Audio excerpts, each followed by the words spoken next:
এক ভাই কোশ্চেন করেছে, মসজিদে অনেক সময় দেখা যায় যে নফল নামাজ সবাই বসে পড়ে। তো নফল নামাজ কি বসে পড়তে হবে নাকি দাঁড়িয়েও পড়া যায়? দেখো, যে কোনো নামাজই দাঁড়িয়ে পড়াই উত্তম।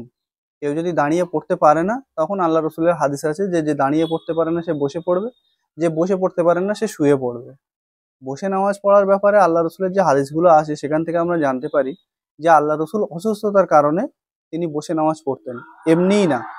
যেমন আম্মা আয়েশাকে জিজ্ঞেস করা হয় যে আল্লাহ রসুলের বসে নামাজ পড়ার কথা, তখন আম্মা আয়েশা বলে যে আমার জীবনে আমি আল্লাহ রসুলকে কোনো সময় বসে নামাজ পড়তে দেখিনি, তবে শেষ সময় যেমন আমরা জানি যে আল্লাহ রসুলকে যেহেতু বিষ খাওয়ানো হয়েছিল একটা সময়, সেই বিষের আসারটা ওনার শেষ বয়সে গিয়ে দেখা দেয়।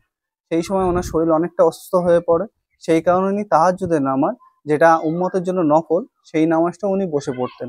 বাকি কোনো নামাজ উনি বসে পড়তেন না। সেই কারণে কেউ যদি অকারণে বসে নামাজ পড়ছে, তাহলে তাকে এটা জানানো উচিত যে বসে নামাজ পড়ার থেকে দাঁড়িয়ে নামাজ পড়া বেশি উত্তম, সেটা নফল নামাজ হলেও। তো যে কোনো নামাজ আমরা দাঁড়িয়ে পড়ার চেষ্টা করব। যদি দাঁড়িয়ে পড়তে আমাদের অসুবিধা হচ্ছে, কোনো রকম প্রবলেম আছে, তাহলে আমরা বসে নামাজ পড়তে পারি। কিন্তু নফল নামাজ বলে যে বসে পড়তে হবে এরকম কোনো ব্যাপার নেই। আশা করি আমি বোঝাতে পারলাম।